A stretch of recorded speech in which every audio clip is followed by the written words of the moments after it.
Magandang umaga. Narito na ang pinakahuli sa lagay na ating panahon ngayong araw ng Martes, July 7, 2026.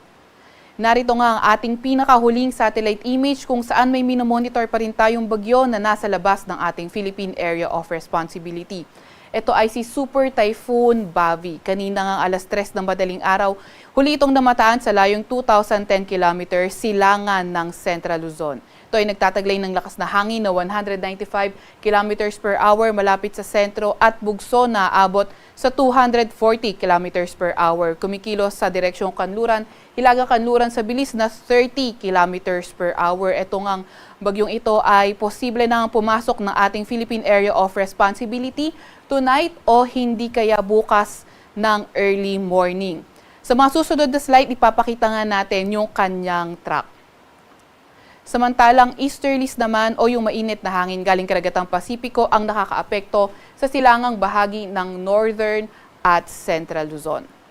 Ito nga yung sinasabi nating track ni Bagyong Bavi na nasa labas na ating PAR. So yung Bavi ay kanyang international name at once na pumasok ito ng ating Philippine Area of Responsibility, bibigyan natin ito ng local name na Inday. Nakita nga rin natin na nabanggit nga natin na either tonight or tomorrow early morning, posible itong pumasok na ating Philippine Area of Responsibility. Regarding naman sa landfall scenario, less likely naman yung ating nakikita pero posible pa rin ang close approach nito sa probinsya ng Batanes and not ruled out din yung pagtaas ng tropical cyclone wind signal sa ilang bahagi ng Northern Luzon, posible as early as tonight o hindi kaya tomorrow early morning. So nakita nga natin na sa close approach nito sa bandang Northern Luzon area ay posibleng maging typhoon category ito. Gayun pa man, kailangan pa rin natin mag-ingat kasi nonetheless posible pa rin magtaas ng tropical cyclone wind signal sa ilang parte ng Northern Luzon at posible pa rin naman itong maghatak ng southwest monsoon o habagat. Kaya asahan natin sa mga susunod na araw yung mas maraming areas affected by southwest monsoon. Kaya patuloy pa nga rin tayo mag-antabay sa mga ilalabas na update ng Pag-asa. So itong track forecast na ito nilabas kaninang 11 p.m. at mamaya 11 a.m. maglalabas tayo ng panibagong forecast track or hindi kaya Tropical Cyclone Advisory. So once na pumasok ito na ating PAR, maglalabas na tayo ng Tropical Cyclone Bulletin.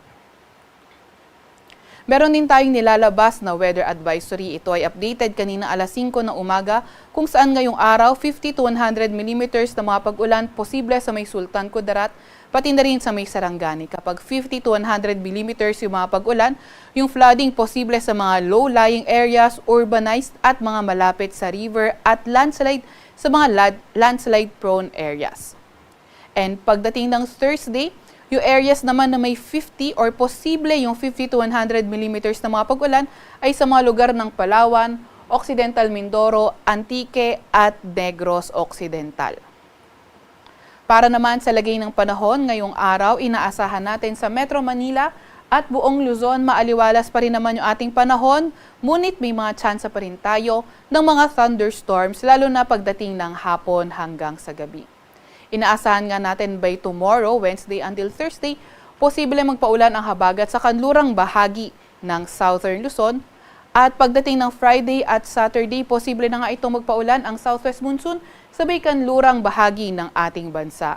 And then inaasahan nga natin yung paglapit ng bagyo sa ating bansa, although less likely ang landfall scenario, posible pa rin naman na maging maulan sa ilang bahagi ng Northern Luzon, kaya patuloy na mag-antabay sa mga update ng Pag-asa.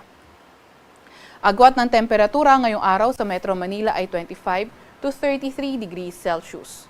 18 to 24 degrees Celsius sa may Baguio, 37 to 26 degrees Celsius or 26 to 37 degrees Celsius sa may Tugigaraw at 25 to 34 degrees Celsius naman sa may Legazpi. Agwat naman ng temperatura sa Puerto Princesa ay 25 to 32 degrees Celsius. Para naman sa lagay ng panahon sa may Visayas at Mindanao, inaasahan nga natin na sa lugar ng Barm, pati na rin sa may Zamboanga Peninsula, Lanao del Norte at Sultan Kudarat ay posible ngang maging maulan dulot pa rin ng southwest monsoon o habagat. Sa Visayas at nalalabing bahagi ng Mindanao, asahan ang bahagyang maulap hanggang sa maulap na papawirin at mga tsansa ng mga localized thunderstorms. Inaasahan nga natin na by tomorrow, Until Thursday, posibleng magpaulan ang habagat sa may kanlurang bahagi ng Visayas at Mindanao. Pagdating ng Friday, posible naman magpaulan ang habagat o southwest monsoon sa Visayas at kanlurang bahagi ng Mindanao, at pagdating nga ng Sabado ay sa may kanlurang bahagi naman ng Visayas. Agad na temperatura sa Iloilo, Cebu at Davao ay 25 to 32 degrees Celsius. Sa may Zamboanga naman ay 24 to 32 degrees Celsius. Wala pa rin naman tayong gale warning sa kahit anong dagat baybayin ng ating bansa. Pero dahil nga sa paglapit ng bagyong Bobby sa ating bansa, ay posible na rin tayong magtaas ng gale warning sa ilang bahagi ng Luzon sa mga susunod na araw. Kaya patuloy pa rin tayong mag-antabay sa ating mga ilalabas na update. Sa Kalakhang, Maynila, ang araw ay lulubog ng 5:32 ng umaga or sisikat ng 5:32 ng umaga at lulubog ng 6:30 ng gabi.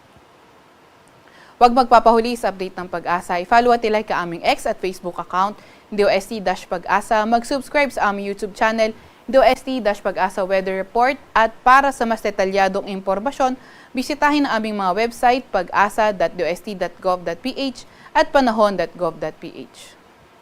At yan nga muna pinakahuli sa lagay ng ating panahon. Mula sa Weather Forecasting Center ng Pag-asa, Veronica C. Torres, nag-uulat.